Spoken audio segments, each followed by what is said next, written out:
Okay મિત્રો, હવે આપણે આગળ ચુંબકીય બળ જોઈ ગયા છે, જે લોરેન્ટ્ઝ બળ તરીકે આપણે વિદ્યુત બળ અને ચુંબકીય બળ લોરેન્ટ્ઝ બળ આપણે આગળ જોઈ ગયા. તો અહીંયા આ જે લોરેન્ટ્ઝ બળ છે એ લોરેન્ટ્ઝ બળનો ઉપયોગ કરીને આપણે કઈ રીતે વિદ્યુતભારિત કણ છે એ વિદ્યુતભારિત કણને વર્તુળાકાર માર્ગ પર ગતિ કરી શકીએ એ વસ્તુની આપણે અહીંયા વાત કરીશું. તો અહીંયા આપણે સમાન ચુંબકીય ક્ષેત્રમાં ક્ષેત્રને લંબ રૂપે પ્રારંભિક વેગથી ગતિ કરીને દાખલ થતા વિદ્યુતભારની ગતિ વિશે આપણે વાત કરીશું. તો અહીંયા સમજો મિત્રો, આપણને અહીંયા ચુંબકીય ક્ષેત્ર આપેલું છે. એ ચુંબકીય ક્ષેત્ર કેવું છે? સમતલની અંદરની દિશામાં જતું ચુંબકીય ક્ષેત્ર છે. હવે આ જે સમતલની અંદરની દિશામાં જતા ચુંબકીય ક્ષેત્રમાં ક્ષેત્રથી લંબ દિશામાં દાખલ થતા, મતલબ કે જે ચુંબકીય ક્ષેત્ર છે એની લંબ દિશામાં વિદ્યુતભારિત કણ દાખલ થાય છે. અને લંબ દિશામાં દાખલ થાય ત્યારે તેની ગતિ આપણે અહીંયા જોઈએ તો એ ગતિ આપણને કેવી મળે છે? વર્તુળાકાર માર્ગે મળે છે. મતલબ કે એ વિદ્યુતભાર વર્તુળાકાર માર્ગે ગતિ કરે છે. હવે વર્તુળાકાર માર્ગે કઈ રીતે ગતિ કરે છે એ વસ્તુની આપણે અહીંયા ચર્ચા કરીશું. અને એ વર્તુળાકાર માર્ગની ત્રિજ્યાની પણ આપણે અહીંયા વાત કરીશું. અને તેની આવૃત્તિ અને તેના આવર્તકાળ આપણે મેળવીશું. તો અહીંયા આપણે જોઈએ તો સમાન ચુંબકીય ક્ષેત્ર B સદિશમાં ક્ષેત્રને લંબ રૂપે દાખલ થતા કન્ડિશન શું છે?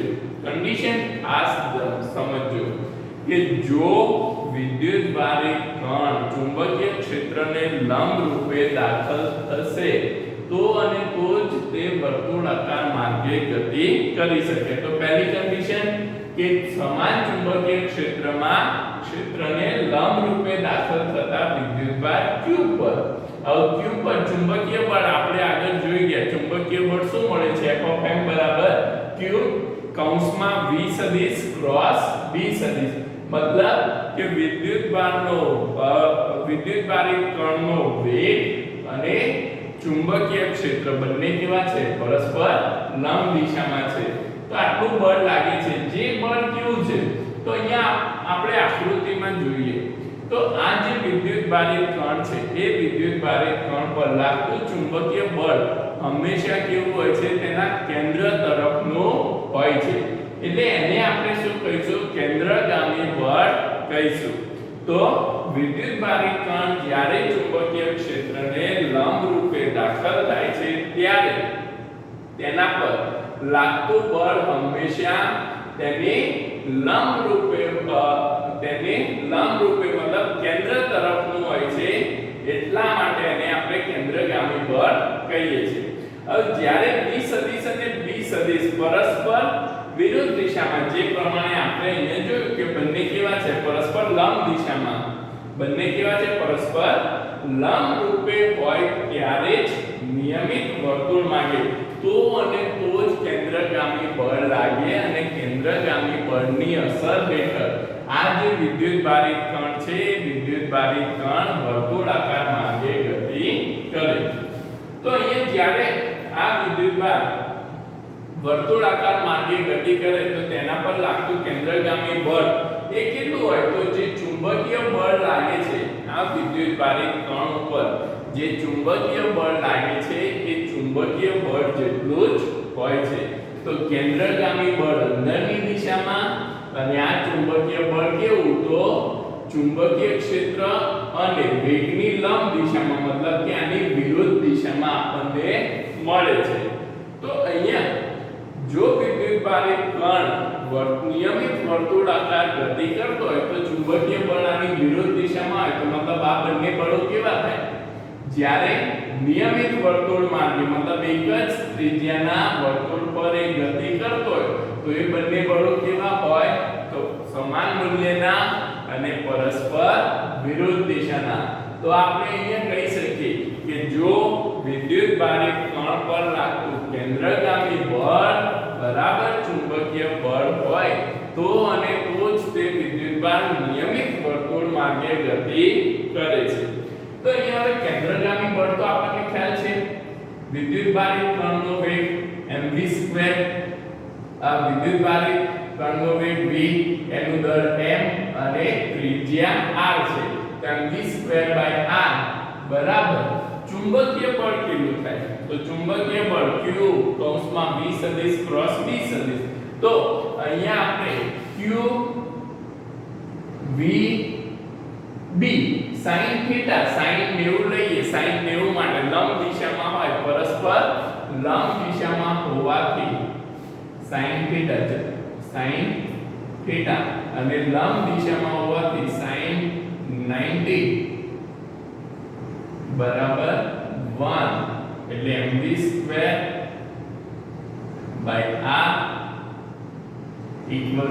qvb. તો અહીંયા મિત્રો mv²/r qvb આપણને મળે છે વેગ v, કેન્સલ લઈ લઈએ તો ત્રિજ્યા r બરાબર r ને કરતા બનાવી દો તો mv upon q into b, mv upon q into b મતલબ m into v. તમને ખ્યાલ છે mv બરાબર તો શું થાય? વેગમાન. આને આપણે શું કહે છે? વેગમાન p.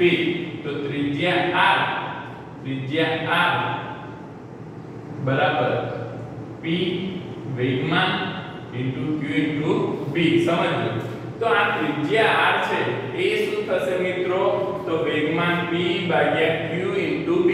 q કણનો વિદ્યુતભાર અચળ રહેશે, b ચુંબકીય ક્ષેત્ર એ પણ કેવું રહેશે? અચળ. મતલબ કે ત્રિજ્યા એ શેના ઉપર આધાર રાખે છે? તો ત્રિજ્યા એ તેના વેગમાન પર આધાર રાખે છે. જો વેગમાન વધારવામાં આવે તો તેની ત્રિજ્યામાં પણ ફેરફાર થશે, મતલબ ત્રિજ્યા પણ વધશે. તો આના પરથી આપણે કહી શકીએ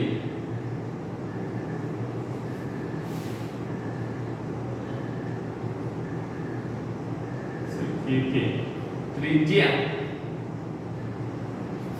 તેના વેગમાન કોણ આ? તો કણના વેગમાન પર આધાર રાખે છે. શેના પર આધાર રાખે છે? કણના વેગમાન પર આધાર રાખે છે. ઓકે મિત્રો, હવે આનાથી આપણે થોડું આગળ જોઈએ તો r બરાબર આપણને શું મળ્યું? mv upon q into b. તો તમને ખ્યાલ છે v બરાબર r ઓમેગા આપણે જાણીએ છીએ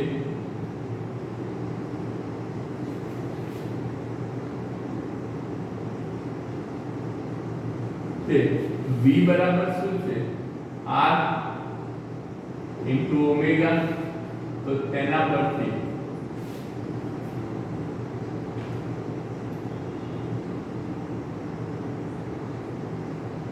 ઓમેગા બરાબર v/r, ઓમેગા બરાબર v/r. તો અહીંયા ઉપરના સમીકરણમાં હું v/r લાવું, qb આ બાજુ r આ બાજુ, તો qb/m જે તો શું છે આપણું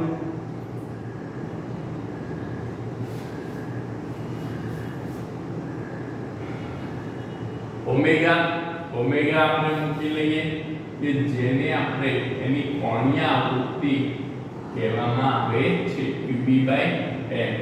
એને આપણે શું કહીએ છીએ? એની કોણીય આવૃત્તિ. હવે ઓમેગા ઇક્વલ્સ ટુ તો શું થાય?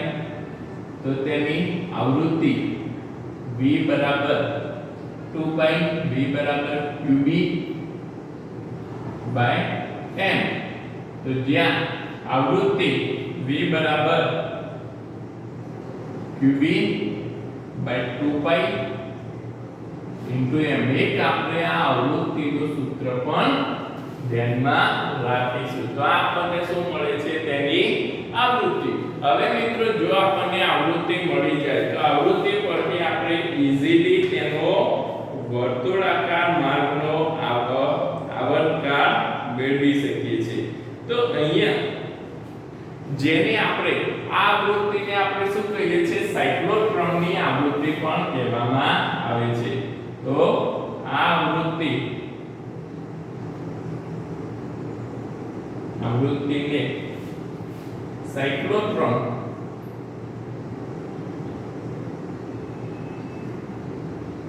સાયક્લોટ્રોનની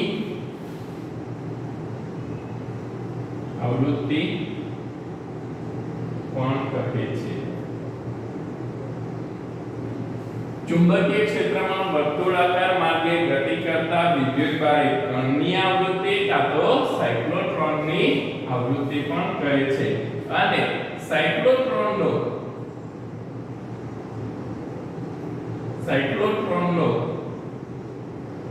આવર્તકાળ, હવે મિત્રો આવર્તકાળ તો તમને ખ્યાલ છે. આવર્તકાળ બરાબર શું થાય? તો આવર્તકાળ T બરાબર 1 આવૃત્તિ. આવર્તકાળ T બરાબર શું થાય? 1 આવૃત્તિ. આવૃત્તિ આપણને ખ્યાલ છે. તો તેના પરથી આવર્તકાળ T આપણને શું મળશે? 2 pi m upon q into b. તો એક આવર્તકાળનું સૂત્ર પણ તમારે ધ્યાનમાં રાખવાનું છે. તો T બરાબર 2 pi m into q into b આપણને આવર્તકાળનું સૂત્ર મળે. મિત્રો આ વસ્તુ તમે નોટ ડાઉન કરી લો તો આપણે આગળ આ જે આપણને વર્તુળાકાર ગતિ મળે છે તેના ઘટકોની વાત કરીશું. તો અહીંયા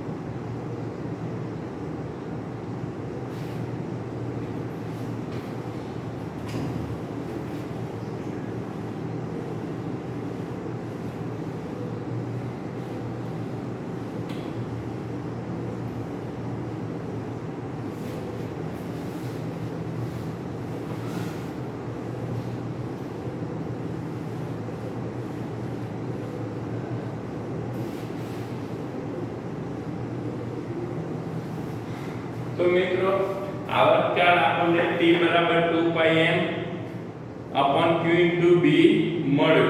તો જેના પરથી આપણે હવે જોઈએ કે જો કણનો વેગ, અહીંયા હું કન્ડિશન લો કે જો આ તો આપણે શેના માટે મેળવ્યું કે જ્યારે ભાઈ ચુંબકીય ક્ષેત્ર અને જે વિદ્યુતભારિત કણ છે તેનો વેગ પરસ્પર લંબ દિશામાં હોય ત્યારે. પણ જો કણનો વેગ ચુંબકીય ક્ષેત્ર સાથે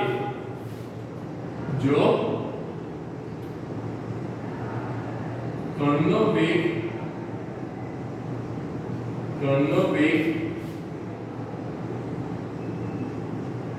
ચુંબકીય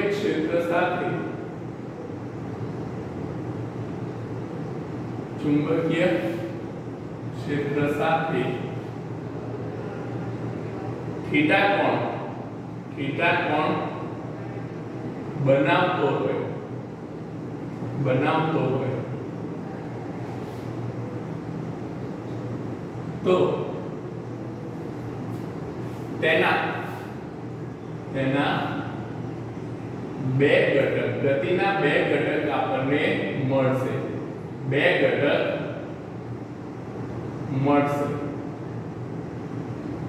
મતલબ કે જે અહીંયા ગતિ થાય છે, વર્તુળાકાર માર્ગે ગતિ થાય છે, તેના બે ઘટક આપણને મળશે.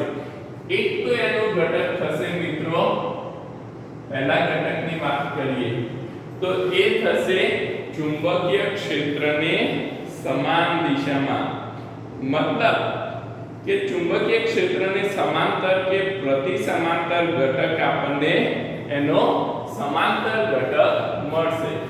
તો ચુંબકીય ક્ષેત્રને મતલબ કે આ જે ઘટક છે એ ચુંબકીય ક્ષેત્રની દિશામાં હોય કાં તો એની વિરુદ્ધ દિશામાં હોય. તો ચુંબકીય ક્ષેત્રને સમાંતર અથવા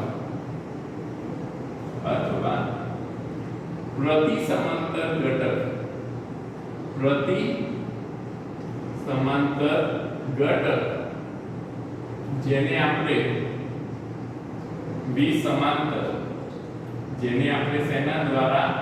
વિસમાંતર દ્વારા દર્શાવીશું. કે જે વિસમાંતર છે એ વિસમાંતર શેના માટે જવાબદાર છે?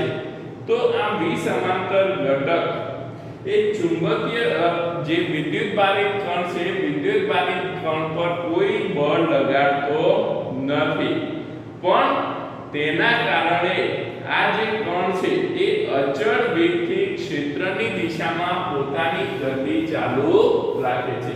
સમજો, આ જે ઘટક છે એ ઘટક જે વિદ્યુતભારિત કણ છે એ વિદ્યુતભારિત કણ પર કોઈ બળ લગાડતો નથી, મતલબ કે એની વર્તુળાકાર માર્ગે જે આપણે કેન્દ્રગામી બળની વાત કરી તો આના કારણે કેન્દ્રગામી બળ લાગતું નથી. તમે વિચારો કે ત્યાં કન્ડિશન શું હતી? લંબ દિશામાં ચુંબકીય ક્ષેત્ર અને વેગ કેવા હોવા જોઈએ? લંબ દિશામાં. જ્યારે આ તો કેવો છે? ચુંબકીય ક્ષેત્રને સમાંતર દિશાનો વેગનો ઘટક છે કે જે તેના પર કોઈ બળ લગાડતો નથી. તો તેનું કામ શું? તો અચળ વેગથી કણને ચુંબકીય ક્ષેત્રની દિશામાં ગતિ કરાવે છે. તો વિસમાંતર આ ઘટકને કારણે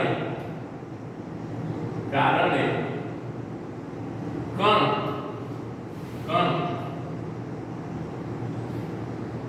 ચુંબકીય ક્ષેત્રની દિશામાં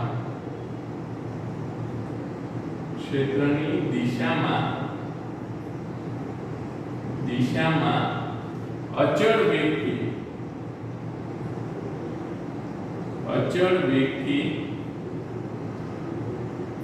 ગતિ કરે છે. ઓકે મિત્રો, પહેલો ઘટક ખ્યાલ આવી ગયો કે ચુંબકીય ક્ષેત્રને સમાંતર અથવા પ્રતિ સમાંતર ઘટક તેની વર્તુળાકાર ગતિ માટે જવાબદાર નથી, પણ એ શેના માટે જવાબદાર છે? તો ચુંબકીય ક્ષેત્રની દિશામાં અચળ વેગથી ગતિ કરાવે છે. હવે બીજો ઘટક આપણે વાત કરીએ તો ચુંબકીય ક્ષેત્રને લંબ ઘટક. બીજા ઘટકની હું વાત કરું તો ચુંબકીય ક્ષેત્રને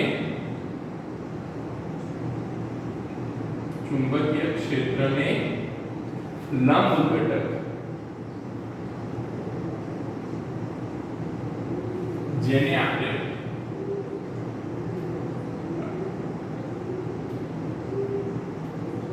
લંબ ઘટક તરીકે દર્શાવીશું. તો આ જે ઘટક છે, આ ઘટકને કારણે મતલબ વેગના લંબ ઘટકને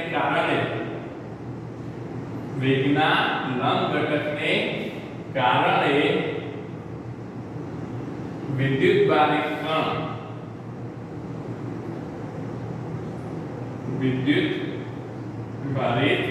કણ વર્તુળ માર્ગે ગતિ કરે છે, મતલબ કેની વર્તુળ માર્ગે ગતિ થાય છે. તો આને આપણે અહીંયા જોઈએ તો એને આપણે કઈ રીતે દર્શાવી શકીએ?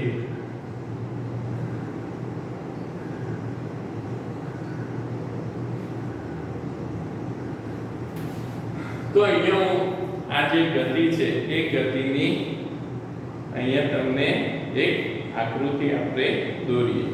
તો આ x y અને z x y અને z.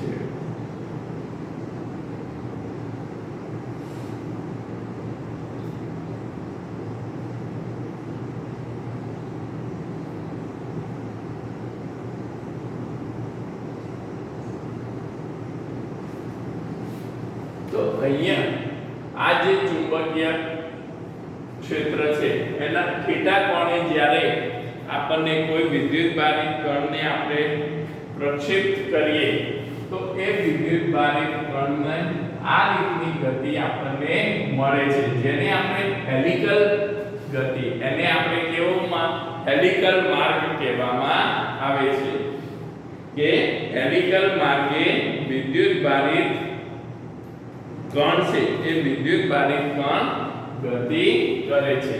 તો અહીં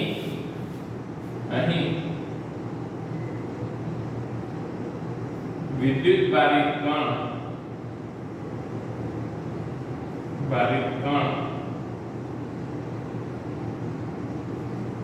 હેલિકલ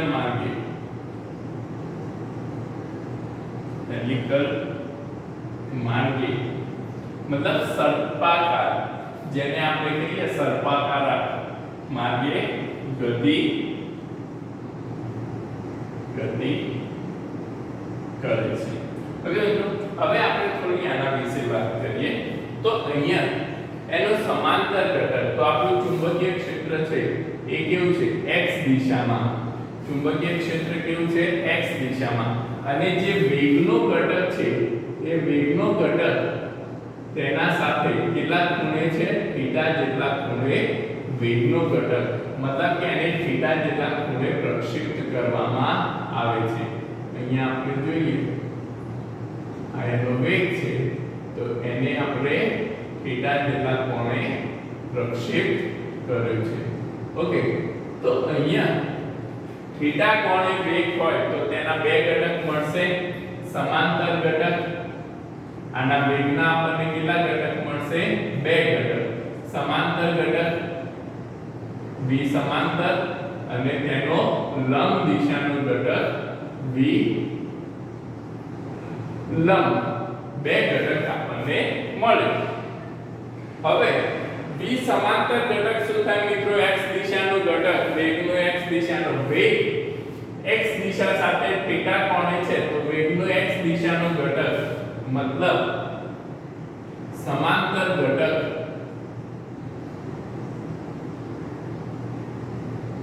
v समांतर बराबर શું થાય તો v cos थीटा શું થશે તો x દિશાની ઘટક x દિશાનો ઘટક શું થશે v cos थीटा અને લંબ ઘટક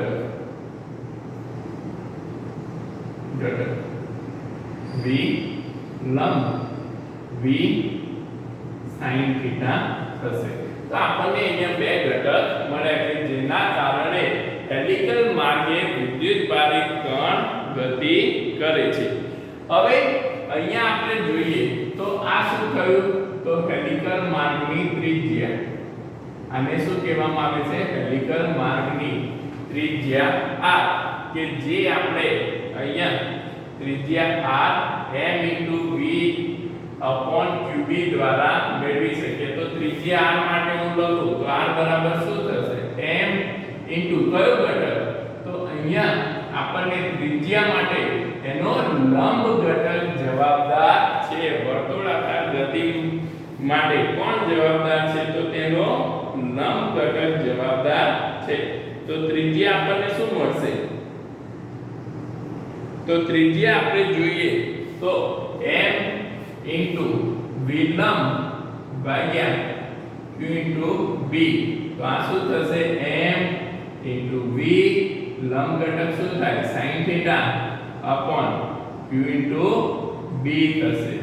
બીજું આપણે વાત કરીએ તો બે ક્રમિક વર્તુળ વચ્ચેની અંતરને શું કહેવામાં આવે છે પિચ કહેવામાં આવે છે. જેને શું કહેવામાં આવે છે પિચ કહેવામાં, પિચ લંબાઈ, જેને અહીંયા આપણે પિચ લંબાઈ કહીએ છીએ. તો અહીં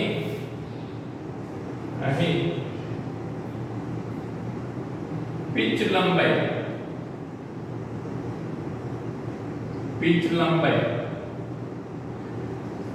બરાબર, તો પિચ લંબાઈ આપણને શું મળશે? તો પિચ લંબાઈ આપણે જોઈએ તો પિચ લંબાઈ શેના પર આધાર રાખે છે? તો તેના સમાંતર ઘટક પર આધાર રાખે છે. અને આ એક વર્તુળ, એક સર્કલ પૂર્ણ થવા માટે લાગતો સમય, અહીંયાથી વિદ્યુતભારીકરણ ચાલુ કરે અને પાછો અહીંયા આવે એટલે સર્કલ પૂરું કર્યું, તેના માટેનો સમય કેટલો? આવર્તકાળ t જેટલો. એના માટેનો સમય કેટલો? આવર્તકાળ t. અને આ તો શું થયું? અંતર. તો સમય મળી ગયો. અંતર માટે વેગ આપણને ખ્યાલ છે, તો અંતર બરાબર શું થાય? વેગ ગુણ્યા સમય. તો એનો સમાંતર ઘટક અને સમય t. તો સમાંતર ઘટક તો શું થશે? v cos θ. તો અને આવર્તકાળ 2πm/qb. તો આવર્તકાળને આપણે લઈએ 2πm * v સમાંતર છે, સમાંતરની જગ્યાએ v cos θ / q * b. તો જે આપણને શું મળશે? પિચ લંબાઈ, જેને આપણે શું કહીએ છીએ? પિચ લંબાઈ કહેવામાં આવે છે.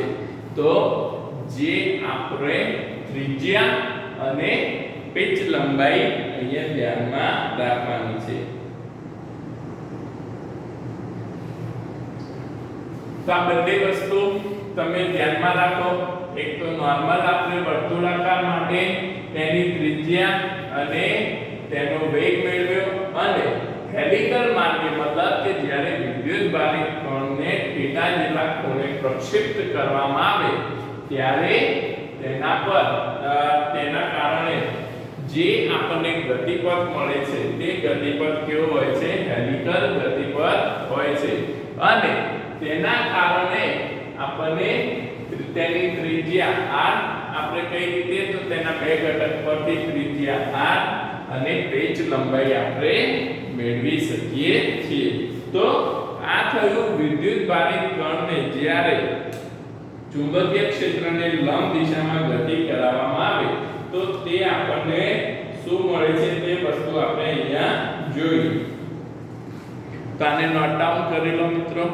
પેચ લંબાઈ સુધી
ઓકે મિત્રો, હવે આપણે આના પરથી એક દાખલો જોઈએ તો બહુ સરળ, મતલબ ઈઝીલી આપણે જો આ વસ્તુ સમજાવીશું તો ઈઝીલી આપણને સોલ્વ કરી શકીએ તે રીતે ઇક્વેશન ઉપરથી જ આપણે ગણતરીઓ કરવાની છે. અને આ જે ટોપિક છે મોસ્ટ ટાઈમલી છે. આ તો આના ઉપરથી આપણને થિયરીમાં પ્રશ્ન પૂછાઈ શકે, કાં તો આના પરથી આપણને દાખલો પૂછાઈ શકે. અને એમસીક્યુ માટે પણ આ ખૂબ જરૂરી છે.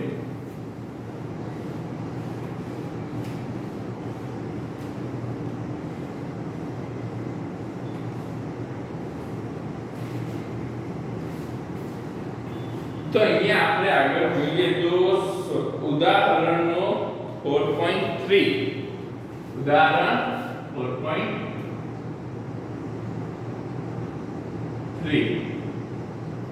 જેમાં હું તમને કહી દઉં તો ચુંબકીય ક્ષેત્ર 6 × 10⁻⁴ 6 × 10⁻⁴ ટેસ્લા જેટલા ચુંબકીય ક્ષેત્રને લંબરૂપે 3 × 10⁷ મીટર/સેકન્ડ ની ઝડપથી ગતિ કરતા ઇલેક્ટ્રોન ના માર્ગની ત્રિજ્યા કેટલી હશે, તેની પરિભ્રમણની આવૃત્તિ કેટલી હશે અને તેની ઊર્જા કેટલી હશે તે આપણને શોધવાનું કીધું છે. ઓકે મિત્રો, તો પહેલા તો આપણને આપ્યું છે ચુંબકીય ક્ષેત્ર B બરાબર 6 × 10⁻⁴ ટેસ્લા. ઓકે, પછી આપણને આપેલો છે વેગ 3 × 10⁷ મીટર/સેકન્ડ. વેગ 3 × 10⁷ મીટર/સેકન્ડ. ઓકે મિત્રો, અને વિદ્યુતભાર એક કણ છે, શું આપ્યું, ઇલેક્ટ્રોન છે. તો ઇલેક્ટ્રોનનું દ્રવ્યમાન આપણે અહીંયા એમાં E બરાબર 9 × 10⁻31 kg લઈશું. રાઉન્ડ ફિગરમાં લઈશું જેનાથી ગણતરી સરળ રહે. અહીંયા આપણને આપેલું છે. અને વિદ્યુતભાર આપણે લઈશું 1.6 × 10⁻⁹ કુલમ. તો આપણને શોધવાનું શું કીધું છે? ત્રિજ્યા r, બીજું એની આવૃત્તિ, અને ત્રીજું તેની ઊર્જા કિલો ઇલેક્ટ્રોન વોલ્ટમાં શોધવાની કીધી છે. ઓકે મિત્રો, તો આટલી વસ્તુ આપણને આપેલી છે. તો તમે જુઓ તો તમને સરળતાથી ખ્યાલ આવી જશે કે આપણે આને સરળતાથી મેળવી શકીએ. એક તો વસ્તુ નિયમિત વર્તુળાકાર માર્ગે ગતિ કરે છે, નિયમિત વર્તુળાકાર લંબરૂપે છે. તો નિયમિત વર્તુળાકાર માર્ગે ગતિ કરતો હોય, એક તો તમને ત્રિજ્યાનું ઇક્વેશન મેં અહીંયા આપણે સાબિત કર્યું. સપોઝ તમને યાદ ના રહે કે ભાઈ ચલો ત્રિજ્યાનું ઇક્વેશન આપણે ભૂલી ગયા, તો આપણને એટલું તો યાદ છે ને, કેન્દ્રગામી બળ બરાબર ચુંબકીય બળ થાય. આ તો યાદ હોય ને, v કેન્સલ. ઓકે, તો ત્રિજ્યા આપણે કરતા બનાવો તો શું મળશે? mv/q * v. ઓકે, કદાચ ત્રિજ્યાનું ઇક્વેશન આપણે ના જોઈએ તો આ રીતે આપણે મેળવી શકીએ. હવે મિત્રો r, તો ત્રિજ્યા માટે કિંમત મૂકી દઈએ તો r બરાબર શું થશે? m 9 × 10⁻31 v 3 × 10⁷ ભાગ્યા q, તો 1.6 × 10⁻19 into b 6 × 10⁻⁴.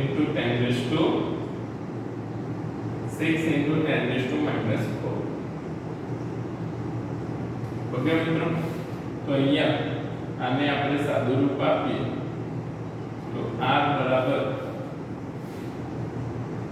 3 × 6 અને અહીંયા 1.6 3.2 9 ભાગ્યા 3.2. બીજું 10⁻31 છે, અહીંયા માઈનસ નો 19 અને -4 -23 ઉપર જશે તો 10⁻23 વત્તા 7 10⁻30 તો ગુણ્યા 10⁻31 ગુણ્યા 10⁻30. તો અહીંયા આપણને ત્રિજ્યા r કેટલી મળશે? તો r તમે ગણતરી કરી શકો. ત્રિજ્યા r આપણને મળે છે 2.812 1 2 અને 10 ની કેટલી ઘાત થશે -1 તો ત્રિજ્યા r બરાબર 28.12 ગુણ્યા 10 ની -2 ઘાત એક પોઈન્ટ આમ ખસેડી લીધો તો r બરાબર શું થશે 28.12 સેન્ટીમીટર તો આપણને ત્રિજ્યા મળી ગઈ મિત્રો ઓકે તો આપણે ત્રિજ્યા આ રીતે મેળવી શકીએ હવે આપણે વાત કરીએ તો આપણને આવૃત્તિ મેળવવાની છે તો આવૃત્તિ માટે હવે વર્તુળાકાર ગતિ અહીંયા જે વિદ્યુતભારિત કણ છે એ વિદ્યુતભારિત કણ કેવી ગતિ કરે છે તો વર્તુળાકાર ગતિ કરે છે તો વર્તુળાકાર ગતિ માટે વેગ આપણે લઈએ તો શું થાય તો તેનો પરિઘ 2πr અને એક પરિભ્રમણ પૂર્ણ કરવા માટે લાગતો સમય તેનો આવર્તકાળ તો વેગ v બરાબર 2πr બાય આવર્તકાળ t સમજો તો આપણને અહીંયા વેગ મળી ગયો બરાબર 2πr બાય t હવે આવર્તકાળ 1/t તો આપણને ખ્યાલ છે આવૃત્તિ તો v બરાબર આને હું લખું 1/t શું થશે આવૃત્તિ આવૃત્તિ આપણે દર્શાવી દીધી તો જેના પરથી આવૃત્તિને કરતા બનાવીએ તો વેગ v ભાગ્યા 2πr આવૃત્તિનું સૂત્ર પણ આવી ગયું સરળ તો v વેગ આપણને આપ્યું છે 3 ગુણ્યા 10 ની 7 ઘાત ભાગ્યા 2π ગુણ્યા આપણને ત્રિજ્યા આપી છે 28.12 સેન્ટીમીટર એટલે 28.12 ગુણ્યા 10 ની -2 ઘાત તો અહીંયા આવૃત્તિ નું સાદું રૂપ તમે આપો તો આવૃત્તિ આપણને મળશે 1.70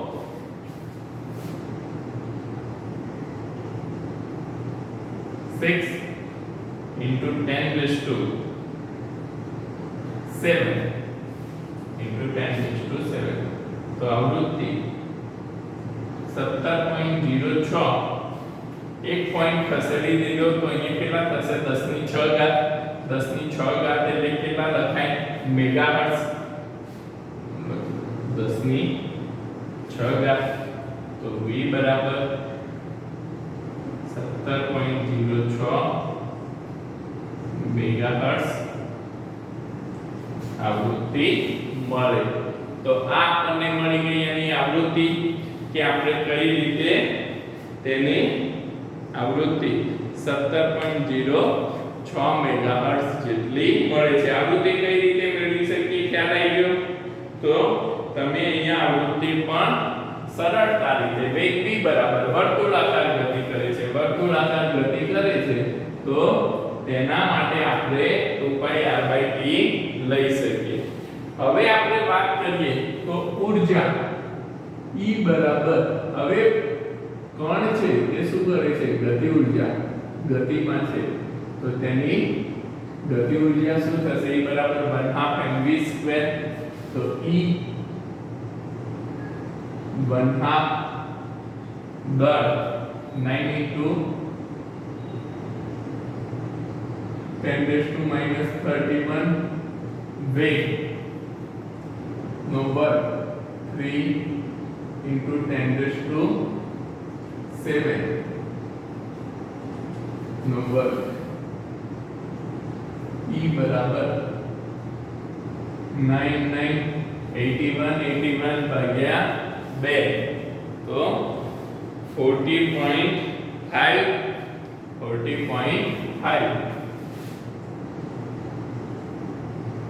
અને 10 ની 7 ઘાત એટલે કેટલી થાય એનો વર્ગ 14 અને 31 માંથી 14 જાય તો આપણને મળશે 10 ની -17 ઘાત ઓકે આ શેમાં મળી જૂલમાં આવું જે આપણને શેમાં મળી જૂલમાં જ્યારે આપણને પ્રશ્નમાં કીધું છે કે ઊર્જા કિલો ઇલેક્ટ્રોન વોલ્ટમાં મેળવો તો કિલો ઇલેક્ટ્રોન વોલ્ટમાં મેળવવા શું કરવું પડે તો કિલો ઇલેક્ટ્રોન વોલ્ટમાં ઊર્જા મેળવવા માટે આપણે એને 1.6 into 10⁻⁻19 વડે ભાગવું પડે તો 1.6 into 10⁻⁻19 આ શું થઈ ગયું ઇલેક્ટ્રોન વોલ્ટ આ શું થઈ ગયું ઇલેક્ટ્રોન વોલ્ટ ધ્યાનમાં રાખજો આ શું થઈ ગયું ઇલેક્ટ્રોન વોલ્ટ 1 ઇલેક્ટ્રોન વોલ્ટ બરાબર 1.6 into 10⁻⁻19 થાય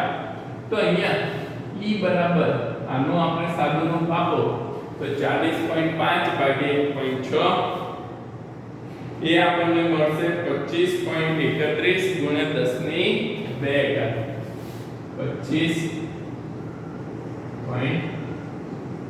25.31 ગુણ્યા 10 ની 2 ઇલેક્ટ્રોન વોલ્ટ હવે આને આપણે કિલોમાં ફેરવવું હોય તો 2.5 એક પોઈન્ટ આ બાજુ ખસેડી લઈએ ગુણ્યા 10 ની કેટલા થઈ ગઈ 3 ઇલેક્ટ્રોન વોલ્ટ તો 10 ની 3 ને તો શું કહેવાય